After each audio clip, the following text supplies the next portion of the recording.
Hi friends, welcome to Deepika reviews. ఈ video మీకు నచ్చినట్లయితే వీడియోని లైక్ చేసి షేర్ చేసి సబ్స్క్రైబ్ చేసుకోవడం మర్చిపోకండి.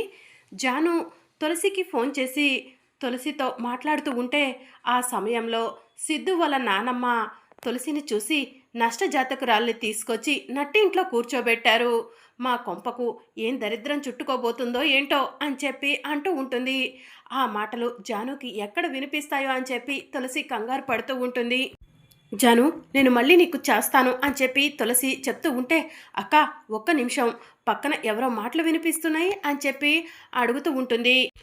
ఇంట్లో పని వాళ్ళు మాట్లాడుకుంటున్నట్టున్నారు జాను అని చెప్పి తులసి చెప్తూ ఉంటుంది. సరే అక్క, ఖాళీగా ఉన్నప్పుడు ఫోన్ చెయ్యి, నీతో చాలా విషయాలు మాట్లాడాలి అని చెప్పి జాను చెప్తూ ఉంటుంది. సరే జాను అని చెప్పి తులసి చెప్తూ ఉంటుంది. ఇక మరోవైపు విశ్వ బైక్ మీద వెళ్తూ, ఈరోజు ఫ్రెండ్షిప్ డే. జానుకి ఇన్ని సంవత్సరాల్లో ఎప్పుడు కూడా ఫ్రెండ్షిప్ బ్యాండ్ కట్టకుండా లేను. ఈ సంవత్సరం జానుకి ఎలాగైనా సరే ఫ్రెండ్షిప్ బ్యాండ్ కట్టాలి. ఆ జయనందన్ ఇంట్లో లేని సమయం చూసి జాను వాళ్ళ ఇంటికి వెళ్ళి జానుకి ఫ్రెండ్షిప్ బ్యాండ్ కట్టి ఆ జయనందన్ గురించి అన్ని విషయాలు జానుకి చెప్పేయాలి. జయనందన్ నుంచి జానుని కాపాడాలి అని చెప్పి విశ్వ మనసులో అనుకుంటూ జాను వాళ్ళ ఇంటి దగ్గరకు వెళ్తాడు. జై ఈ పాటికే ఆఫీస్కి వెళ్ళిపోయి ఉంటాడు, జాను ఒకటే ఇంట్లో ఉండుంటుంది అని విశ్వ మనసులో అనుకొని జయనందన్ ఇంటి దగ్గరకు వెళ్తాడు. దేవుడా దేవుడా, జాను ఒక్కటే ఇంట్లో ఉండాలి అని విశ్వ మనసులో అనుకొని కాలింగ్ బెల్ కొడతాడు. ఇక అప్పుడు జాను వచ్చి డోర్ ఓపెన్ చేస్తుంది. ఎదురుగా విశ్వ ఉంటాడు. విశ్వాని చూసి జాను సంతోషపడుతూ, విశ్వ చెప్ప పెట్టకుండా వచ్చావు, సర్ప్రైజ్ చేసావు కదరా అని చెప్పి అంటూ ఉంటుంది. ఈరోజు ఏంటో మర్చిపోయావా జాను అని విశ్వ అంటాడు. ఏంట్రా, ఏంటో చెప్పు, నాకైతే అస్సలు గుర్తులేదు. నిన్నటి వరకు తులసి అక్క టెన్షనే సరిపోయింది. తులసి అక్క మెడలో తాళి కట్టింది ఎవరో తెలుసుకొని తులసి అక్కను అత్తారింటికి పంపించిన తర్వాత ఇప్పుడు కాస్త రిలీఫ్గా ఉందిరా. అవును, ఈరోజు స్పెషల్ ఏంటి అని జాను అడుగుతూ ఉంటుంది. ఈరోజు ఫ్రెండ్షిప్ డే జాను, నీకు ఫ్రెండ్షిప్ బ్యాండ్ కట్టడం కోసమే వచ్చాను అని చెప్పి విశ్వ చెప్తూ ఉంటాడు. రారా విశ్వ, ఇలా కూర్చో, నేను అసలు ఫ్రెండ్షిప్ డేనే మర్చిపోయాను అని చెప్పి జాను అంటూ ఉంటుంది. ఇక మరోవైపు జయనందన్ ఆఫీస్లో వర్క్ చేసుకుంటూ జాను ఏం చేస్తుందో ఒక్కసారి సీసీ కెమెరా ద్వారా చూద్దాం అని మనసులో అనుకొని సీసీ కెమెరా ఆన్ చేయగానే సీసీ కెమెరాలో విశ్వ జాను ఇద్దరూ కూడా సోఫాలో కూర్చొని మాట్లాడుకోవటం జయనందన్కి కనిపిస్తూ ఉంటుంది. ఇదేంటి, ఈ విశ్వగాడు డైరెక్ట్గా ఇంటికే వచ్చేశాడు, నా గురించి జానుకి చెప్పేస్తాడా? జానుకి ఎట్టి పరిస్థితిలో నా గురించి నిజం తెలియకూడదు అని చెప్పి జయనందన్ మనసులో అనుకొని వెంటనే ఇంటికి వెళ్ళాలి. ఆ విశ్వగాడు జానుకి ఏం చెప్పకుండా అడ్డుకోవాలి అని జయనందన్ మనసులో అనుకొని కార్ దగ్గరకు వచ్చి కార్ స్టార్ట్ చేస్తాడు. ఇక జయనందన్ కార్ డ్రైవింగ్ చేసుకుంటూ, ఒరే విశ్వ ఎంత పనిచేసావురా, నా ఇంటికే వచ్చావా, నీ సంగతి చెప్తాను అని జయనందన్ మనసులో అనుకుంటూ ఇంటి దగ్గరికి వస్తూ ఉంటాడు. ఇక మరోవైపు జాను, ఒరే విశ్వ ఇంకేంట్రా విశేషాలు అని చెప్పి అడుగుతూ ఉంటుంది. ఏముంది జాను, కాలేజీలో నువ్వు లేకపోయేసరికి కాలేజ్కి వెళ్ళాలన్నా కూడా బోర్గా ఉంది అని విశ్వ చెప్తూ ఉంటాడు. ఒరే, నువ్వు కాలేజ్కి వెళ్ళేదే చదువుకోవడం కోసం రా, చదువుకొని లైఫ్లో సెటిల్ అవ్వాలరా, మీ నాన్నకు మంచి పేరు తీసుకురావాలి. అవును, అంకుల్ ఆంటీ ఎలా ఉన్నారు అని జాను అడుగుతూ ఉంటుంది. మా టైగర్కే సూపర్గా ఉన్నాడు అని చెప్పి విశ్వ చెప్తూ ఉంటాడు. ఆంటీ ఎలా ఉన్నారా అని జాను అడుగుతూ ఉంటే, అమ్మ బాగుంది జాను అని చెప్పి విశ్వ చెప్తూ ఉంటాడు. అవును జాను, మీ జై సార్ ఇంట్లో లేరా అని చెప్పి విశ్వ అడుగుతూ ఉంటే, లేదురా ఆఫీస్కి వెళ్ళారు అని చెప్పి జాను చెప్తూ ఉంటుంది. ఎప్పుడు వస్తారు జాను అని విశ్వ అడుగుతూ ఉంటే, తెలియదురా సార్, వర్క్ ఎప్పుడైపోతే అప్పుడు వస్తారు అని చెప్పి జాను చెప్తూ ఉంటుంది. జయనందన్ వచ్చేసరికి జానుకి ఆ జైగాడి గురించి అన్ని విషయాలు చెప్పేయాలి అని విశ్వ మనసులో అనుకుంటాడు. ఒరే విశ్వ, నాకు ఫ్రెండ్షిప్ బ్యాండ్ కడతానని వచ్చావు, ఫ్రెండ్షిప్ బ్యాండ్ కట్టడమే మర్చిపోయి ముచ్చట్లలో మునిగిపోయా, ముందు ఫ్రెండ్షిప్ బ్యాండ్ కట్టరా అని చెప్పి జాను అడుగుతూ ఉంటే, హ్యాపీ ఫ్రెండ్షిప్ డే జాను అని చెప్పి విశ్వ జానుకి ఫ్రెండ్షిప్ బ్యాండ్ కడతాడు. ఇక తరువాత ఇంకేంట్రా విశ్వ అని చెప్పి జాను అడుగుతూ ఉంటుంది. ఏముంది, నార్మల్. అవును, జై సార్ ఎలాంటి వాళ్ళు అని విశ్వ అడుగుతూ ఉంటే, జై సార్ దేవుడ్రా, నేను సంతోషంగా ఉండటం కోసం ఏమైనా చేస్తారు అని చెప్పి జాను విశ్వకి చెప్తూ ఉంటుంది. వాడొక మూర్ఖుడు, నిన్ను కావాలనే మోసం చేస్తున్నాడు జాను అని చెప్పి విశ్వ మనసులో అనుకుంటూ ఉంటాడు. ఇక అప్పుడే సడన్గా జయనందన్ ఇంటికి వస్తాడు. ఏంటి ఫ్రెండ్స్ ఇద్దరు తెగ మాట్లాడుకుంటున్నారు అని చెప్పి జయనందన్ అనటంతో విశ్వ షాకింగ్గా జయనందన్ వైపు చూస్తూ ఉంటాడు. సార్ మీరేంటి సార్ అప్పుడే వచ్చారు అని జాను అడుగుతూ ఉంటుంది. వర్క్ అయిపోయింది జాను, అందుకే వచ్చాను అని చెప్పి జయనందన్ చెప్తూ ఉంటాడు. సార్ ఈరోజు ఫ్రెండ్షిప్ డే అని విశ్వ నాకు ఫ్రెండ్షిప్ బ్యాండ్ కట్టడం కోసం వచ్చాడు అని చెప్పి జాను చెప్తూ ఉంటుంది. అయిపోయిందా విశ్వ, జానుకి ఫ్రెండ్షిప్ బ్యాండ్ కట్టావా అని జయనందన్ అడుగుతూ ఉంటాడు. ఇప్పుడే అయిపోయింది అని చెప్పి విశ్వ చెప్తూ ఉంటాడు. జాను విశ్వకి కాఫీ టీలు ఇచ్చావా అని చెప్పి జయనందన్ అడుగుతూ ఉంటే, అయ్యో ముచ్చట్లలో పడి మర్చిపోయాను సార్, మీరిద్దరూ మాట్లాడుకుంటూ ఉండండి, నేను వెళ్ళి తీసుకొస్తాను అని చెప్పి జాను కిచెన్లోకి వెళ్ళిపోతుంది. ఏంటి నాతో ఏదైనా మాట్లాడాలనుకుంటున్నారా, అందుకే జానుని కిచెన్లోకి పంపించారా అని విశ్వ అడుగుతూ ఉంటాడు. అవును అని చెప్పి జయనందన్ చెప్తూ ఉంటాడు. జానుని పంజరంలో చిలుకల ఈ ఇంట్లో బంధించావు కదరా అని చెప్పి విశ్వ జయనందన్ని అడుగుతూ ఉంటాడు. అవును, జాను నన్ను తప్ప ఎవరిని కలవకూడదు. ఇక విశ్వ పకపకమని నవ్వి, అది కూడా చూద్దాం, త్వరలోనే జానుని ఈ పంజరం నుంచి బయటికి తీసుకెళ్తాను, నీ నిజ స్వరూపం జానుకి తెలిసేలా చేస్తాను అని చెప్పి విశ్వ చెప్తూ ఉంటాడు. అది నీ తరం కాదు అని చెప్పి జయనందన్ అంటాడు. సరేలే, నా వల్ల అవుతుందో లేదో తెలిసిన రోజు అప్పుడు మాట్లాడుకుందాం ఆ విషయాలన్నీ. జాను ఇక నేను బయలుదేరుతాను అని విశ్వ చెప్తూ ఉంటే, ఒక్క నిమిషం విశ్వ, కూల్ డ్రింక్ తెస్తున్నాను అని జాను చెప్తూ ఉంటుంది. వద్దు జాను, నేను ఇంకా మన ఫ్రెండ్స్ అందరినీ కలిసి వాళ్ళందరికీ కూడా ఫ్రెండ్షిప్ బ్యాండ్ కట్టాలి అని చెప్పి విశ్వ చెప్తూ ఉంటే, సరే విశ్వ బాయ్ అని చెప్పి జాను విశ్వ దగ్గరకు వచ్చి బాయ్ చెప్తూ ఉంటుంది. బాయ్ జై గారు, మళ్ళీ వస్తాను అని చెప్పి విశ్వ చెప్తూ ఉంటే, ఇక జయనందన్ కోపంగా విశ్వ వైపు చూస్తూ ఉంటాడు. ఇక మరోవైపు సిద్ధు రెడీ అవుతూ ఉంటాడు. ఖుషి పాప సిద్ధు దగ్గరకు వెళ్ళి, ఫ్రెండ్ ఎక్కడికి వెళ్తున్నావు అని చెప్పి అడుగుతూ ఉంటుంది. చిన్న పనుందమ్మా, చూసుకొని వస్తాను అని చెప్పి సిద్ధు చెప్తూ ఉంటాడు. సరే ఫ్రెండ్ అని చెప్పి ఖుషి పాప అంటుంది. ఇక సిద్ధు బయటికి వెళ్ళగానే ఖుషి అమ్మ ఆకలి అని చెప్పి తులసిని అడుగుతూ ఉంటుంది.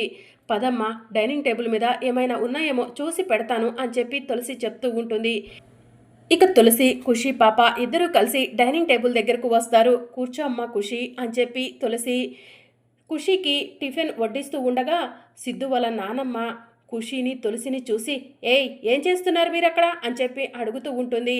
పాపకు ఆకలిగా ఉందంట, టిఫిన్ పెడుతున్నాను అని తులసి చెప్తూ ఉంటుంది. నీకు ఈ ఇంట్లో ఉండే అర్హతే లేదని చెప్తుంటే ఇంట్లో మనుషుల్లాగా డైనింగ్ టేబుల్ మీద కూర్చొని టిఫిన్ తింటారా, పోండి, మేమంతా తిన్న తర్వాత మిగిలితే పని మనుషుల్లాగా అప్పుడు తిందురు అని చెప్పి సిద్ధు వాళ్ళ నానమ్మ చెప్పడంతో ఇక తులసి రా ఖుషి వెళ్దాం అని చెప్పి ఖుషి పాపను తీసుకొని అక్కడి నుంచి వెళ్ళిపోతుంది. ఇక తులసి ఖుషిని తీసుకొని రూమ్లోకి వెళ్ళి, ఖుషిని నాతో పాటు అనవసరంగా ఇక్కడికి తీసుకొచ్చానేమో, అమ్మ దగ్గర ఉంటే ఖుషి కడుపు నిండా అన్నమైనా తినేది అని చెప్పి తులసి మనసులో అనుకుంటూ ఉంటుంది. ఇక తులసి అలా ఆలోచిస్తూ ఏడుస్తూ ఉంటే, అమ్మ ఏడవకు అని చెప్పి ఖుషి తులసికి ధైర్యం చెప్తూ ఉంటుంది. ఇక మరోవైపు మునుస్వామికి ఫోన్ రింగ్ అవుతూ ఉంటుంది. మునుస్వామి ఫోన్ లిఫ్ట్ చేయగానే, క్షమించండి మునుస్వామి గారు అని చెప్పి చెప్తూ ఉంటారు. ఏమైంది, ఆ బసవరాజు ఎమ్మెల్సీ సీట్ క్యాన్సిల్ చేయమని చెప్పాను కదా అని మునుస్వామి అడుగుతూ ఉంటాడు. అందుకే క్షమించమని చెప్తున్నాను సార్ అని చెప్పి అవతల ఫోన్లో మాట్లాడుతూ ఉంటారు. క్షమించడం ఏంటి, అసలు ఏం జరిగింది అని మునుస్వామి అడుగుతూ ఉంటాడు. బసవరాజు గారికి ఎమ్మెల్సీ సీట్ ఇవ్వాలని హైకమాండ్ కన్ఫర్మ్ చేసింది సార్, ఇక మనం ఏం చేయలేము అని చెప్పి ఫోన్లో చెప్తూ ఉంటారు. అలా ఎలా చేస్తారయ్యా, ఆ బసవరాజు కొడుకు ఒక ఫ్రాడ్, అమ్మవారి తాలిని దొంగతనం చేసి ఒక అమాయకురాలు మెడలో కట్టాడు అని చెప్పి మునిస్వామి చెప్తూ ఉంటాడు. నేను కూడా హైకమాండ్తో ఈ విషయాలే చెప్పాను సార్, కానీ హైకమాండ్ ఏమంటుందంటే అమ్మవారి తాలిని దొంగతనం చేసిన సిద్ధు ఒక అమ్మాయి మెడలో కట్టినా కూడా తాలిని కట్టలేదని ప్రెస్ ముందు చెప్పలేదు కదా, ఆ అమ్మాయి మెడలో తాలి కట్టింది నేనే, తను నా భార్య, ఎవరు ఒప్పుకున్నా ఒప్పుకోకపోయినా మా ఇంటి కోడలు ఈ అమ్మాయే అని చెప్పి బసవరాజు కొడుకు చెప్తుంటే, బసవరాజు తప్పు చేసినట్టు ఎమ్మెల్సీ సీట్ని ఎందుకు క్యాన్సిల్ చేస్తామని చెప్పి హైకమాండ్ నన్ను నిలదీసింది సార్, ఇక మనం ఏమీ చేయలేము, ఆ బసవరాజుకి ఖచ్చితంగా ఎమ్మెల్సీ సీటు వస్తుంది అని చెప్పి అతను ఫోన్ కట్ చేస్తాడు. ఛ ఏంటి ఇలా జరిగింది అని మునుస్వామి టెన్షన్ పడుతూ ఉంటే అప్పుడు కనిష్క మునుస్వామి దగ్గరకు వచ్చి ఏంటి నాన్న అని చెప్పి అడుగుతూ ఉంటుంది. బసవరాజుకి ఎమ్మెల్సీ సీట్ క్యాన్సిల్ చేపిద్దామనుకుంటే నా వల్ల కాలేదమ్మా, అందుకే ఇరిటేషన్గా ఉంది అని చెప్పి మునుస్వామి చెప్తూ ఉంటాడు. మిమ్మల్ని నమ్ముకొని సిద్ధు నాకు దగ్గర అవుతాడు అనుకున్నాను. మీ వల్ల కూడా ఎలాంటి ఉపయోగం లేదు. ఇప్పుడు బసవరాజు మావయ్యకి ఎమ్మెల్సీ సీటు వస్తే కనుక ఆ తులసి అదృష్టమే అనుకుంటారందరూ అని చెప్పి కనిష్క చెప్తూ ఉంటుంది. అదే గనక జరిగితే ఆ తులసిని ఇంటి కోడలిగా అందరూ అంగీకరిస్తారు. సిద్ధు ఇక నాకు దక్కడు అని చెప్పి కనిష్క టెన్షన్ పడుతూ ఏడుస్తూ రూమ్లోకి వెళ్తుంది. అమ్మ కనిష్క కనిష్క అని చెప్పి మునుస్వామి కనిష్క వెనకే వెళ్తూ ఉంటాడు. ఇక మరోవైపు సిద్ధు ఇంటికి వస్తాడు. డైనింగ్ టేబుల్ దగ్గర పని మనిషి ఉంటే ఖుషి తులసి టిఫిన్ చేశారా అని చెప్పి అడుగుతూ ఉంటాడు. చేయలేదు సార్ అని చెప్పి పని మనుషులు చెప్తూ ఉంటే ఎందుకు అని సిద్ధు అడుగుతూ ఉంటే జరిగిందంతా కూడా సిద్ధుకి చెప్తూ ఉంటారు. ఇక సిద్ధు పరిగెత్తుకుంటూ బెడ్రూమ్లోకి వచ్చి ఖుషి ఇంకా టిఫిన్ తినలేదా అని చెప్పి అడుగుతూ ఉంటాడు. ఫ్రెండు ఇక్కడ మమ్మల్ని అందరూ తిడుతున్నారు, టిఫిన్ కూడా పెట్టలేదు, మమ్మల్ని మా అమ్మమ్మ ఇంటి దగ్గర వదిలిపెట్టరా ఫ్రెండు అని ఖుషి చెప్తూ ఉంటుంది. లేదమ్మా, ఈ ఇంట్లో అందరికీ ఎంత అర్హత ఉందో మీకు కూడా అంతే అర్హత ఉంది, మీరు ఇక్కడే ఉంటారు, ఒక్క నిమిషం ఆగండి అని చెప్పి సిద్ధు ఫోన్ తీసుకొని ఫుడ్ ఆర్డర్ పెడతాడు. వెంటనే కొరియర్ బాయ్ వస్తాడు. సిద్ధు వెళ్ళి ఫుడ్ ఆర్డర్ సార్ అని చెప్పి చెప్పడంతో ఫుడ్ తీసుకొని బెడ్రూమ్లోకి వచ్చి ఖుషీకి తినిపిస్తూ ఉంటాడు. అది చూసి తులసి సంతోషపడుతూ ఉంటుంది. తులసి నువ్వు కూడా తిను అని చెప్పి సిద్ధు తులసికి తినిపించబోతూ ఉంటే నాకు వద్దు అని చెప్పి తులసి చెప్తూ ఉంటుంది. పర్వాలేదమ్మా, బాగుంది ఫుడ్డు, తిను అని చెప్పి ఖుషి పాప చెప్తూ ఉంటుంది. ఖుషి చెప్పింది కదా తులసి, నువ్వు కూడా తిను అని చెప్పి సిద్ధు తులసికి ఖుషికి ఇద్దరికి కలిపి అన్నం తినిపిస్తూ ఉంటాడు. ఇక అప్పుడే బసవరాజు ఫోన్ రింగ్ అవుతూ ఉంటుంది. హైకమాండ్ నుంచి ఫోన్ వస్తుంది. ఏం చెప్తారోనని భయంగా ఉందమ్మా అని చెప్పి బసవరాజు వాళ్ళ అమ్మకు చెప్పి బాధపడుతూ ఉంటాడు. ఏది జరిగితే అదే జరుగుతుంది, నష్టజాతకురాలు మన ఇంట్లో అడుగు పెట్టింది కదా, తప్పకుండా చెడే జరుగుతుంది బసవ, కానీ ఫోన్ లిఫ్ట్ చేయక తప్పదు కదా, ఫోన్ లిఫ్ట్ చేయి అని చెప్పి బసవరాజుకి వాళ్ళమ్మ చెప్తూ ఉంటే బసవరాజు ఫోన్ లిఫ్ట్ చేస్తాడు. హలో చెప్పండి అని చెప్పి బసవరాజు అంటూ ఉంటే మేము హైకమాండ్ నుంచి ఫోన్ చేస్తున్నాం బసవరాజు గారు, కంగ్రాచ్యులేషన్స్, మీకు ఎమ్మెల్సీ సీట్ కన్ఫర్మ్ అయింది అని చెప్పి చెప్తూ ఉంటారు. మీరు చెప్పేది నిజమా అండి అని బసవరాజు అడుగుతూ ఉంటాడు. నిజమేనండి, మునుస్వామి గారు మీకు ఎమ్మెల్సీ సీటు ఇవ్వొద్దని అడ్డుకున్నారు, అయినా కూడా మీ అబ్బాయి సిద్ధు తప్పేం చేయలేదు కదా, మంచి చేశాడు, ఒక అమ్మాయి మెడలో తాళి కట్టాడు, తాళి కట్టి కూడా కట్టలేదని అబద్ధం చెప్తే తప్పు చేసినట్టు, కానీ నిజాయితీగా ఒప్పుకున్నాడు. మీ అబ్బాయిని అడ్డు పెట్టుకొని మునుస్వామి సీటు క్యాన్సిల్ చేయమన్నారు, కానీ మేమే ఒప్పుకోకుండా మీకు సీటు కన్ఫర్మ్ చేశాం బసవరాజు గారు అని చెప్పి ఫోన్లో చెప్తూ ఉంటారు. థ్యాంక్ యూ అండి, థ్యాంక్ యూ సో మచ్ అని బసవరాజు సంతోషంగా చెప్పి ఫోన్ కట్ చేస్తాడు. ఏంట్రా బసవ అంత సంతోషంగా ఉన్నావు అని చెప్పి బామ్మ అడుగుతూ ఉంటుంది.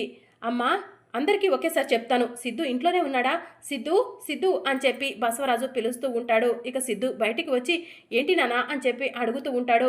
ఒరే సిద్ధు, నాకు ఎమ్మెల్సీ సీట్ కన్ఫర్మ్ అయిందిరా, ఇప్పుడే హైకమాండ్ ఫోన్ చేసిందిరా అని చెప్పి చెప్తూ ఉంటాడు. ఏంట్రా బసవ నువ్వు చెప్పేది నిజమా అని బామ్మ అడుగుతూ ఉంటే నిజమేనమ్మా అని చెప్పి బసవరాజు చెప్తూ ఉంటాడు. అమ్మా ఉదయం నా భార్యకు కుజదోషం ఉందని, నా భార్య నష్టజాతకురాలు అన్నావు కదా, ఇప్పుడేమంటావు, నా భార్య అదృష్టవంతురాలు, అందుకే నా భార్య ఈ ఇంట్లో అడుగు పెట్టగానే నాన్నకు ఎమ్మెల్సీ సీట్ కన్ఫర్మ్ అయింది అని చెప్పి సిద్ధు చెప్తూ ఉంటాడు. ఇక దాంతో బసవరాజు విశాలాక్షి తలదించుకుంటారు. మరి అప్కమింగ్ ఎపిసోడ్లో ఏం జరగనుందో తెలుసుకోవాలనుకుంటున్నారా? అయితే ఛానల్ను సబ్స్క్రైబ్ చేసుకొని సపోర్ట్ చేయడం మర్చిపోకండి. Thank you for watching.